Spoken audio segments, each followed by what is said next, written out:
Hello out there, everyone. Today I'm going to be talking about the Terminator franchise, and in particular I'm going to be looking at these various films and television show series in the order that I prefer them, the order that I think they exist, at least in my dojo, in terms of quality.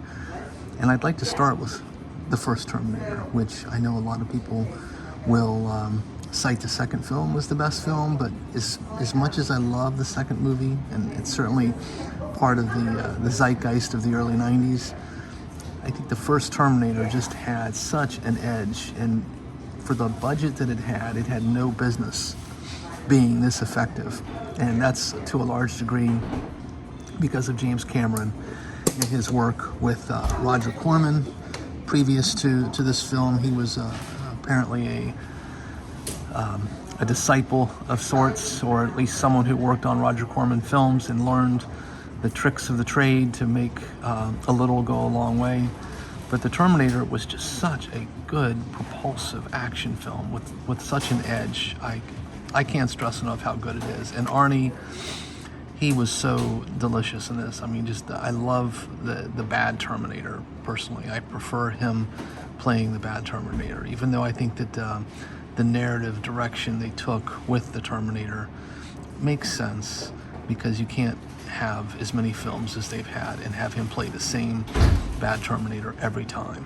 But I do think that this film, it's lean, it's mean, it's nasty, it's rude, it's a blast. So here we go. Then next up on deck is, of course, T2. And this film is where the first was crude and definitely rough around the edges. This flick just has an amazing production quality behind it. I mean, it still holds up. It's still, some of the effects are still, I think to this day, they look as good as anything that I've seen in film, especially a lot of the practical stunts that they did. It's amazing to me that they actually flew that helicopter underneath the overpass bridge at that chase scene at the end. I mean, that was a real helicopter flying underneath a bridge overpass, which was insane. This flick is just terrific, and like I said, it's just a hair under Terminator 1. It largely impresses, at least to me, by virtue of its incredible production design and groundbreaking VFX. It's really not been surpassed, if you think about it. I mean, certainly there are better effect movies out there today, but I think if you look at where we were in 1990-91 and what Cameron was able to do, it was just truly groundbreaking. And again, T2, fantastic film. Saw both of them in theaters. I think opening weekends, and they were some of the best experiences I've had as a film goer. Then we've got the Sarah Connor Chronicles, believe it or not. I believe this was on the WB or the Fox network, I can't remember which, but it was on TV, and it's damn good. It's got, of course, Cersei from Game of Thrones. It has, Mayhem from Allstate. It has some other interesting characters in it as well. Summer Glau, who I think does a terrific job playing her Terminator. Cameron is her name.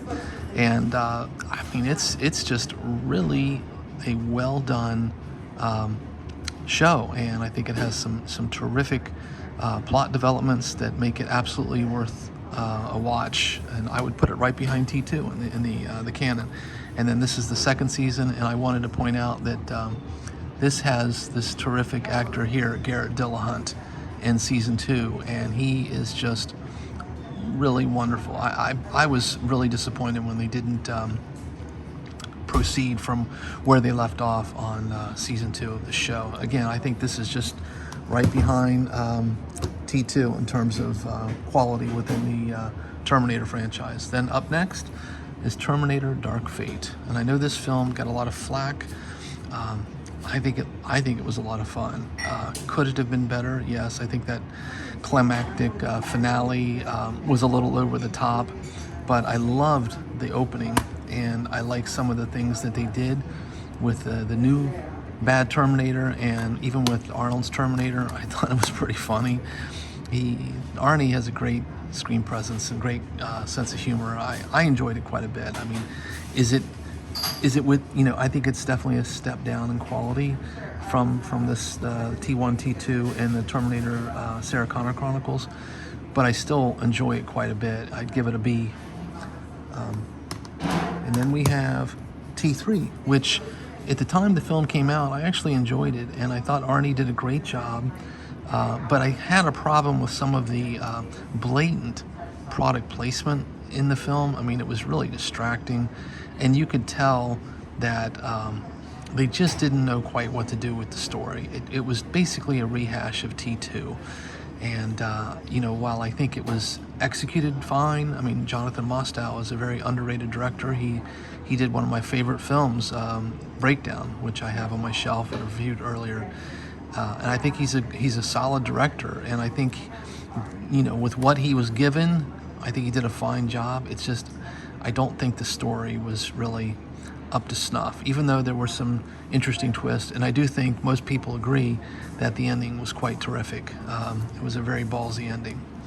And then we have Terminator Genesis, or Genesis. This is a movie that when I was in theaters watching it, I really felt like it was pretty good. And I still like aspects of it.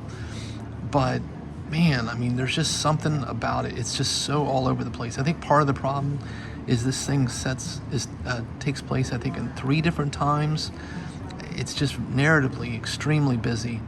And I'm sorry to say, but Jai Courtney is terrible in this film. I'm sure that he's capable in certain roles. I'm not saying he's the worst actor in the world, but I think for this film, he was woefully miscast as Kyle Reese. It was not anything like the Michael Biehn Kyle Reese character, and as much as I really thought the casting of oh goodness, what's that gentleman's name?